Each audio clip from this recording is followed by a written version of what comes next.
সোমবার দিন হলো নবীজি সাল্লাল্লাহু আলাইহি ওয়াসাল্লামের জন্মদিন। প্রিয় দর্শক, নবীজি সাল্লাল্লাহু আলাইহি ওয়াসাল্লাম এই সোমবারে জন্মগ্রহণ করেছেন। নবীজি সাল্লাল্লাহু আলাইহি ওয়াসাল্লাম সোমবারে রোজা রাখতেন। সাহাবীরা নবীজি সাল্লাল্লাহু আলাইহি ওয়াসাল্লামকে জিজ্ঞাসা করলেন, ইয়া রাসূল আল্লাহ সাল্লাল্লাহু আলাইহি ওয়াসাল্লাম, আপনি কেন সোমবারে রোজা রাখেন? তখন নবীজি সাল্লাল্লাহু আলাইহি ওয়াসাল্লাম বলেন, এই সোমবারে আমি জন্মগ্রহণ করেছি এবং এই সোমবারেই আমার উপর কোরআন নাজিল করা হয়েছে, তাই আমি এই সোমবারে রোজা রাখি। এবং তিনি আরও বলেন, বান্দার আমলনামা সোমবারে আল্লাহ তাআলার দরবারে পেশ করা হয়, তাই আমি চাই আমার আমলনামা আল্লাহ তাআলার দরবারে রোজা অবস্থায় পৌঁছাক। এই দুই কারণে আমি সোমবারে রোজা রেখে থাকি। প্রিয় দর্শক, আজকে সোমবার দিনে আপনারা যদি একটি রোজা রাখেন এবং এই 8টি জিকির পালন করেন, ইনশাআল্লাহ এই 8টি জিকির করার ফলে আল্লাহ রাব্বুল আলামিন আপনার আমলনামা ভারী করে দিবেন এবং আপনার এই জিকিরের উসিলায় আল্লাহ রাব্বুল আলামিন আপনাকে অনেক কিছু দান করবেন এবং মৃত্যুর পর রয়েছে আপনার জন্য জান্নাত অবধারিত।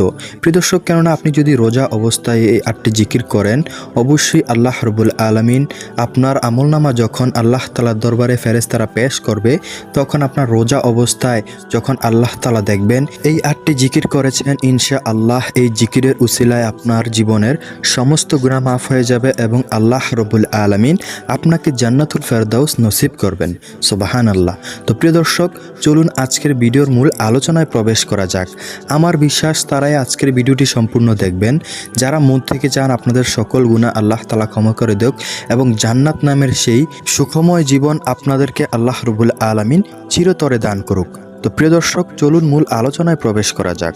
নবী সাল্লাল্লাহু আলাইহি ওয়াসাল্লাম জন্মগ্রহণ করেছেন 12 রবিউল আউয়াল মাসে। প্রিয় দর্শক, এর মধ্যে অনেকের মতভেদ রয়েছে। কেউ কেউ বলে থাকে 2 তারিখ, কেউ বলে থাকে 8 তারিখ, কেউ বলে থাকে 9 তারিখ, 10 তারিখ, এমনকি যেটা সবচেয়ে বেশি মানে যে 12 তারিখ।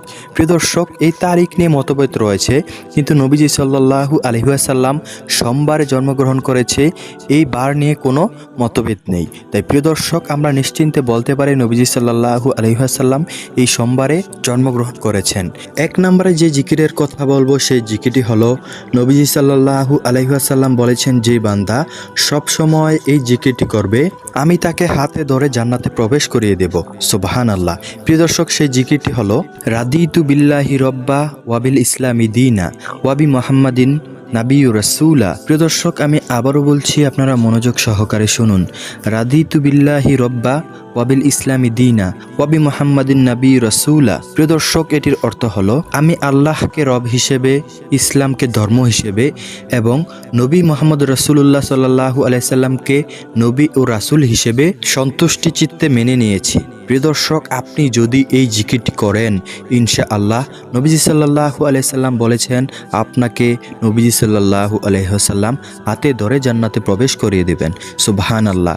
আপনি যখন বলেন রাদিতু বিল্লাহি রব্বা, আমি ইসলামকে ধর্ম হিসেবে, ওয়াবিল ইসলামি দীনা, ইসলামকে ধর্ম হিসেবে, ওয়াবি মুহাম্মাদিন নাবী রাসূলা, নবী মুহাম্মদ রাসূলুল্লাহ সাল্লাল্লাহু আলাইহি ওয়াসাল্লামকে রাসূল ও নবী হিসেবে সন্তুষ্টি চিত্তে মেনে নিয়েছি, ইনশাআল্লাহ আপনার এই জিকিরের ফলে আল্লাহ রাব্বুল আলামিন আপনাকে জান্নাত নসিব করবেন।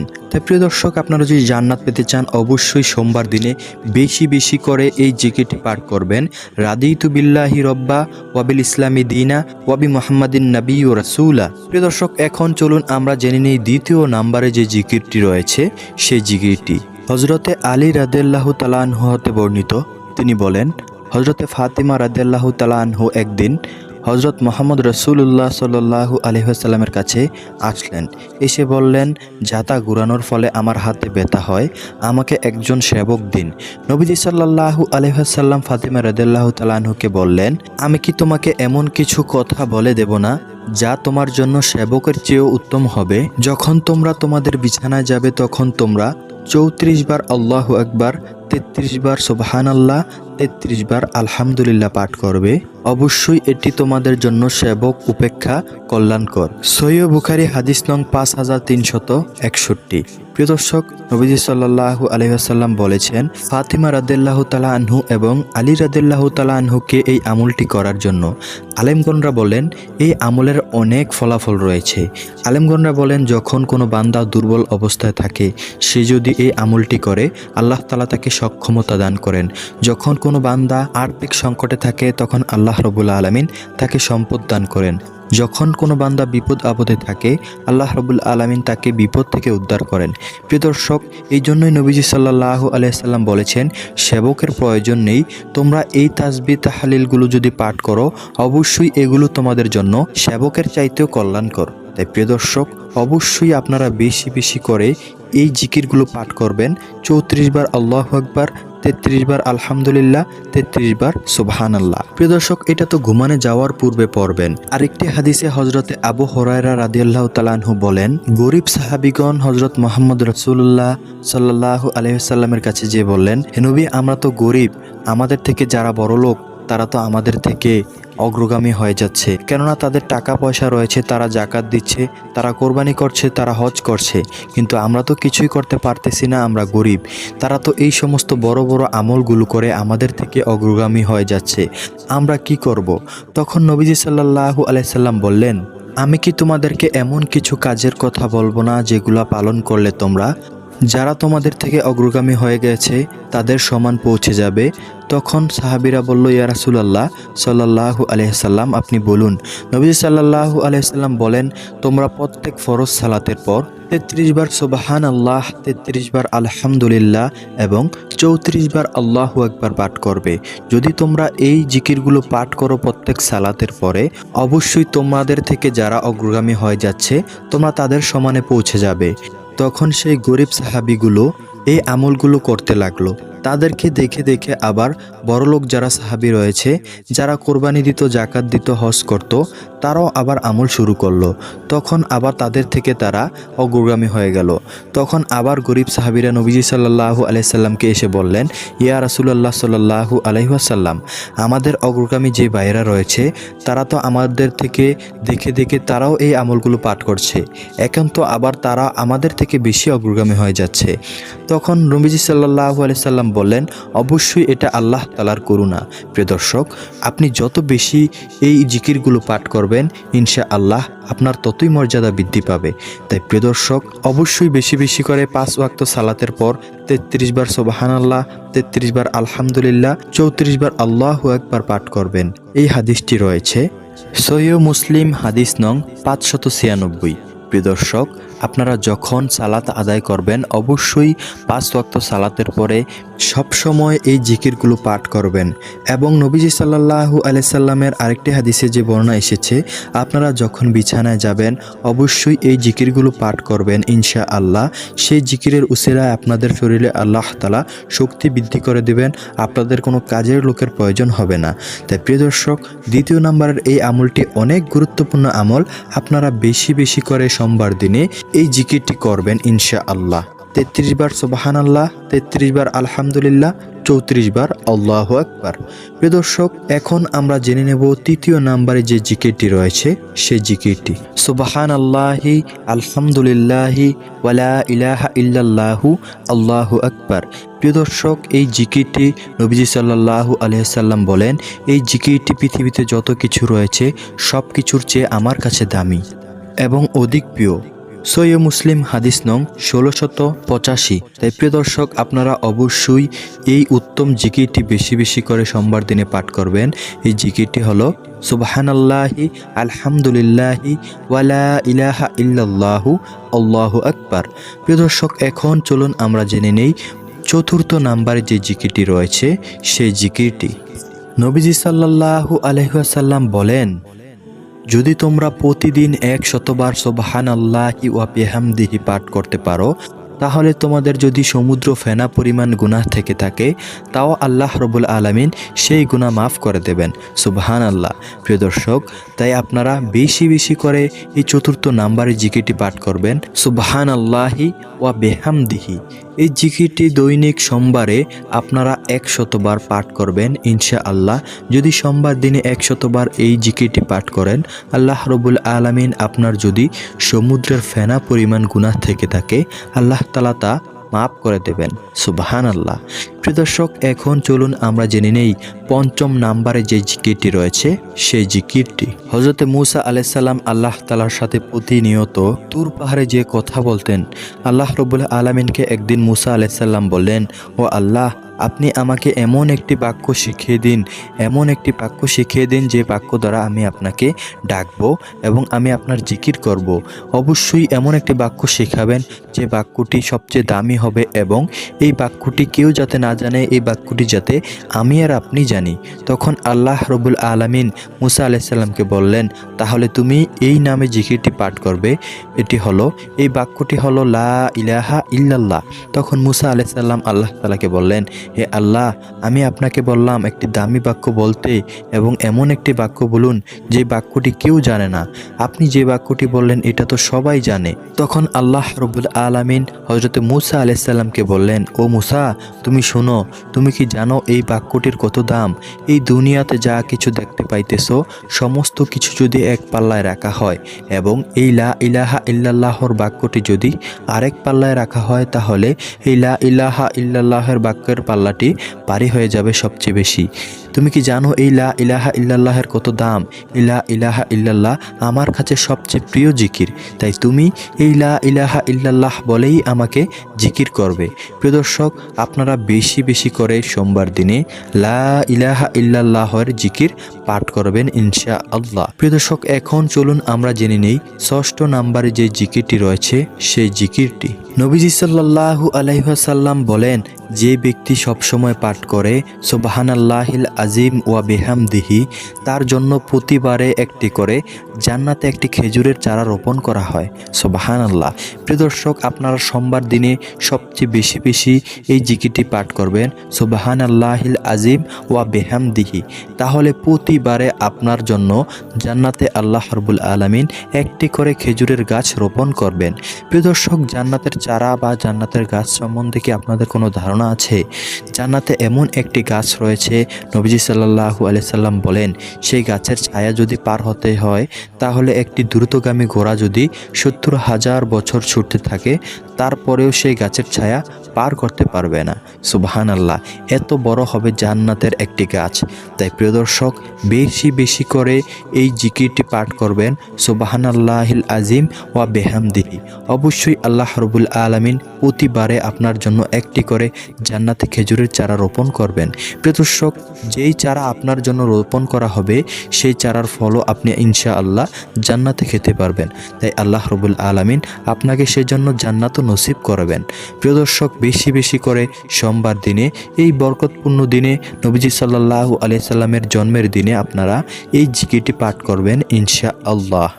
৭ম নাম্বারের জিকিরটি হলো নবীজি সাল্লাল্লাহু আলাইহি ওয়াসাল্লাম সাহাবীদেরকে ডেকে ডেকে বলেন, ও সাহাবীরা শোনো, আমি কি তোমাদেরকে এমন একটি বাক্য শিখিয়ে দেব যে বাক্যটি তোমরা পাঠ করলে জান্নাতের গুপ্তধনের সন্ধান পেয়ে যাবা। সাহাবীরা তো ছিল আমলের জন্য পাগল পারা। সাহাবীরা বলল, ইয়া রাসূলুল্লাহ সাল্লাল্লাহু আলাইহি ওয়াসাল্লাম, আপনি আমাদেরকে বলুন কোন সেই বাক্য। তখন নবীজি সাল্লাল্লাহু আলাইহি ওয়াসাল্লাম বলেন, এই বাক্যটি যদি তোমরা পাঠ করো তোমরা অবশ্যই জান্নাতের গুপ্তধনের সন্ধান পেয়ে যাবা। সে বাক্যটি হলো লা হাওলা ওয়ালা কুওয়াতা ইল্লা বিল্লাহ। প্রিয় দর্শক, এই সোমবার দিনে, এই বরকতপূর্ণ দিনে আপনারা যদি জান্নাতের গুপ্তধন খুঁজে পেতে চান, অবশ্যই বেশি বেশি করে লা হাওলা ওয়ালা কুওয়াতা ইল্লা বিল্লাহ এই জিকিরটি পাঠ করবেন। প্রিয় দর্শক, নবীজি সাল্লাল্লাহু আলাইহি সাল্লামের কথা মতো যদি আপনারা জান্নাতের গুপ্তধনের সন্ধান পেয়ে যান, অবশ্যই জান্নাতও পেয়ে যাবেন ইনশাআল্লাহ। প্রিয় দর্শক, আমাদের এই দুনিয়ার জমিনে কত সুন্দর জায়গা রয়েছে, কত সুন্দর সুন্দর পর্বতপালা রয়েছে এবং কি ঝর্ণা, নদী রয়েছে। আমরা অনেকে ঘুরতে গেলে এই সমস্ত জায়গা দেখে, কিংবা অনেকেই রয়েছে টিভিতে কিংবা মোবাইলে সুইজারল্যান্ড দেখলে অনেক আনন্দিত হয় এবং বলতে থাকে যে এত সুন্দর জায়গা। প্রিয় দর্শক, একবার ভাবুন, আল্লাহ রাব্বুল আলামিন পৃথিবীকে এত সুন্দর করে সৃষ্টি করেছেন, মানুষ এই পৃথিবীর সমস্ত সৌন্দর্য ঘুরতে ঘুরতে হয়রান হয়ে যাচ্ছে। তাহলে একবার ভাবুন, আল্লাহ রাব্বুল আলামিন জান্নাতকে কত সুন্দরভাবে সৃষ্টি করেছেন। প্রিয় দর্শক, আল্লাহ রাব্বুল আলামিন জান্নাতকে এত সুন্দরভাবে সৃষ্টি করেছেন, সেই জান্নাতে থাকবে মধুর নদী এবং সেই জান্নাতে থাকবে দুধের নদী। সেই নদী থেকে যারা জান্নাত প্রবেশ করবে তারা সেই নদী হতে দুধ পান করতে পারবে এবং মধু পান করতে থাকবে। প্রিয় দর্শক, নবীজি সাল্লাল্লাহু আলাইহি সাল্লাম আরও বলেন সেই জান্নাতে রয়েছে এমন ফলসমূহ যেই ফলসমূহ কোনো মানুষ আগে কখনো দেখেনি। প্রিয় দর্শক, যখনই জান্নাতে যারা যাবে তারা যখন তাদের ফল বা অন্য কিছু খাইতে মনে চাইবে, তারা যখন সেটা মনে মানে ভাববে, সাথে সাথে তাদের মুখের সামনে তা হাজির হয়ে যাবে। সুবহানাল্লাহ, একবার ভাবুন প্রিয় দর্শক, কত সুন্দর সেই জান্নাত। নবীজি সাল্লাল্লাহু আলাইহি সাল্লাম বলেন সেই জান্নাতে তোমাদের দেওয়ালগুলো হবে, তোমাদের দেওয়ালের ইটগুলো হবে স্বর্ণের এবং সেই ইটের মশলা হবে মণিমুক্তা। প্রিয় দর্শক, একবার ভাবুন কত সুন্দর সেই জান্নাত হবে, আমাদের কল্পনারও বাহিরে। তাই প্রিয় দর্শক, সেই জান্নাত যদি আমরা পেতে চাই, অবশ্যই আমাদেরকে আল্লাহ রব্বুল আলামিন এবং নবীজি সাল্লাল্লাহু আলাইহি ওয়াসাল্লামের কথা মতো চলতে হবে এবং কিছু জিকির আজকার এবং আমল করতে হবে। তাই প্রিয় দর্শক, বিশেষ করে এই সোমবার দিনে আপনারা বেশি বেশি করে আমল করবেন, কেননা এই সোমবার দিনে আপনাদের সকল আমলনামা আল্লাহ তাআলার দরবারে পেশ করা হয়। আর নবীজি সাল্লাল্লাহু আলাইহি সাল্লাম রোজা রাখতেন, যাতে নবীজি সাল্লাল্লাহু আলাইহি ওয়াসাল্লামের আমলনামা রোজা অবস্থায় আল্লাহ তাআলার কাছে পেশ করা হয়। সুবহানাল্লাহ। তাই প্রিয় দর্শক, আমার একটি কথা রয়েছে, যদি আপনারা পারেন অবশ্যই সোমবার দিনে রোজা রাখবেন। রোজা রেখে যদি এই জিকিরগুলো পাঠ করেন তাহলে তো আর কোনো কথাই নেই। তাই প্রিয় দর্শক, যারা রোজা রাখতে পারবেন না, তারা রোজা রাখতে না পারলেও এই জিকিরগুলো অন্তত এই সোমবার এই বরকতপূর্ণ দিনে বেশি বেশি করে আমল করবেন ইনশাআল্লাহ। তো প্রিয় দর্শক, এখন আমরা চলুন জেনে নিই সর্বশেষ এবং 8ম নাম্বারে যে জিকিরটি রয়েছে সেই জিকিরটি আস্তাগফিরুল্লাহ। প্রিয় দর্শক, 8ম নাম্বারের জিকিরটি হলো আস্তাগফিরুল্লাহ। নবীজি সাল্লাল্লাহু আলাইহি ওয়াসাল্লাম 5 ওয়াক্ত সালাতের পর একবার আল্লাহু আকবার বলে 3 বার আস্তাগফিরুল্লাহ আস্তাগফিরুল্লাহ আস্তাগফিরুল্লাহ পাঠ করতেন। প্রিয় দর্শক, নবীজি সাল্লাল্লাহু আলাইহি ওয়াসাল্লামের আগে পেছনে কোনো গুনাহ নেই। আল্লাহ রাব্বুল আলামিন সমস্ত গুনাহ মাফ করে দিয়েছেন আগে পিছনের। সেই নিষ্পাপ, সেই মাসুম নবী কোনো গুনাহ না থাকা সত্ত্বেও দৈনিক 70 বারেরও অধিক ইস্তেগফার এবং আস্তাগফিরুল্লাহ পাঠ করতেন। প্রিয় দর্শক, একবার ভাবুন, আমরা যে এত গুনাহ করি, আমরা এত পাপ করি, এত নাফরমানি করি, আমাদের দৈনিক কয় লক্ষ কোটি বার ইস্তেগফার পাঠ করা উচিত। প্রিয় দর্শক, নবীজি সাল্লাল্লাহু আলাইহি সাল্লাম বেশি বেশি করে ইস্তেগফারের কথা বলেছেন। যে বান্দা সবসময় ইস্তেগফার পাঠ করে, আল্লাহ রাব্বুল আলামিন সেই বান্দার উপর রহমত দান করতেই থাকেন। সুবহানাল্লাহ। প্রিয় দর্শক, হযরতে আহমদ ইবনে হাম্বল রাহমাতুল্লাহ আলাইহি তার যুগে শ্রেষ্ঠ মুহাদ্দিস ছিলেন। তিনি তার সারা জীবন পার করে দিয়েছেন হাদিস সংগ্রহ করতে করতে। তিনি তার শেষ বয়সে হাদিস সংগ্রহের জন্য বের হলেন এবং হাঁটতে হাঁটতে সন্ধ্যা হয়ে গেল এবং তিনি একটি মসজিদে প্রবেশ করলেন। মসজিদে প্রবেশ করে মাগরিবের নামাজ আদায় করলেন এবং এশারের নামাজও আদায় করলেন। তিনি ভাবলেন, এই শীতের কনকনা রাতে আমি এখন কোথায় যাব? তার চেয়ে বরং এই মসজিদে আমি থেকে যাই। সকাল হলে ফজরের নামাজ আদায় করার পর না হয় এখান থেকে বের হয়ে যাব। তিনি এই কথা ভেবে ওই মসজিদে থেকে গেলেন এবং ওই মসজিদে চাদর মুড়ু দিয়ে তার হাদিসের বই খুলে হাদিস পড়তে লাগলেন। কিছুক্ষণ পর একজন ব্যক্তি আসলো। সে ব্যক্তি মসজিদের পাহারাদার, সে ব্যক্তি মসজিদের বিভিন্ন দায়িত্বে রয়েছে। সে ব্যক্তি এসে বলল, এই মসজিদে রাতের বেলায় থাকা যাবে না। তখন আহমদ ইবনে হাম্বল রহমাতুল্লাহ আলাইহি ওই ব্যক্তিকে অনেকবার বিনয়ের সাথে বোঝানোর পরে ওই ব্যক্তি বুঝতে নারাজ। ওই ব্যক্তি বলতে থাকলো, এই মসজিদে রাতের বেলা থাকা যাবে না। তখন এক প্রকার বাধ্য হয়ে হযরত আহমদ ইবনে হাম্বল সেখান থেকে উঠে গেলেন এবং হাঁটতে লাগলেন একটি বাজারের দিকে। এই শীতের কনকনা রাতে সে হাঁটতে থাকলেন একটি বাজারের উদ্দেশ্যে এবং বাজারে গিয়ে পৌঁছালেন। বাজারে গিয়ে খেয়াল করলেন একটি দোকান। সেই দোকানটি হলো একটি রুটির দোকান। তিনি আরও খেয়াল করলেন সেই রুটির দোকানে একটি যুবক রুটি বানাচ্ছে। তিনি ওই যুবকের কাছে গিয়ে বললেন, হে যুবক, এই শীতের রাতে আমি যদি তোমার এই রুটির চুলার কাছে রাত পোহিয়ে দেই তাহলে কি তোমার কোনো সমস্যা হবে? তখন ওই যুবকটি বললে, এতে আমার কোনো সমস্যা হবে না, এটা তো আমার ভাগ্যের ব্যাপার। কোনো বান্দা, আল্লাহ তাআলার কোনো বান্দা আমার এই চুলার তাপ নিতে নিতে রাত কাটিয়ে দেবে, সমস্যা নেই, আপনি থাকতে পারেন। তখন ওই যুবকের অনুমতি পেয়ে হযরত আহমদ ইবনে হাম্বল রহমাতুল্লাহ আলাইহি সেই উনুনের কাছে তাপ নিতে থাকলেন এবং তার হাদিসের বই খুলে হাদিস পড়তে লাগলেন। তিনি কিছুক্ষণ পর ওই যুবকের কিছু কর্মকাণ্ড লক্ষ্য করলেন। তিনি খেয়াল করলেন, যুবক যখন রুটির খামির গোলে তখন সে পড়তেছে আস্তাগফিরুল্লাহ। তিনি আরও খেয়াল করলেন, যুবক যখন রুটি বেলুন দিয়ে বলে তখনও পড়ে আস্তাগফিরুল্লাহ। তিনি কিছুক্ষণ পর আবার খেয়াল করলেন যুবক যখন সেই রুটি চুলায় ছেঁকছে তখনও সে বলতেছে আস্তাগফিরুল্লাহ। তিনি আরও খেয়াল করলেন যখন ক্রেতারা এসে তার রুটিগুলো কিনে নিয়ে যাচ্ছে সে ওই ক্রেতাদেরকে রুটি দেওয়ার সময় বলে আস্তাগফিরুল্লাহ এবং ক্রেতাদের থেকে তার বিক্রিকৃত রুটির অর্থ আদায়ের সময়ও বলে আস্তাগফিরুল্লাহ। এটি দেখার পরে তিনি বিস্মিত হলেন এবং কৌতূহলবশত হয়ে ওই যুবককে প্রশ্ন করলেন, হে যুবক, আমি কিছুক্ষণ যাবত তোমাকে দেখতেছি তুমি যেই কোনো কাজ করতেছো না কেন সমস্ত কাজের বেলায় আস্তাগফিরুল্লাহ পাঠ করতেছো। এত বেশি বেশি করে তুমি কেন আস্তাগফিরুল্লাহ পাঠ করো এবং কেন তুমি সব কাজের সময় এই আস্তাগফিরুল্লাহ পাঠ করতেছো? তখন ওই যুবকটি বলল, এটা তো আমার নিত্যদিনের কাজ। আমি যখন যেই কাজ করি আমি সব সময় এই ওজিফাটি পড়ে থাকি আস্তাগফিরুল্লাহ। এটা আমার নিত্যদিনের ওজিফা।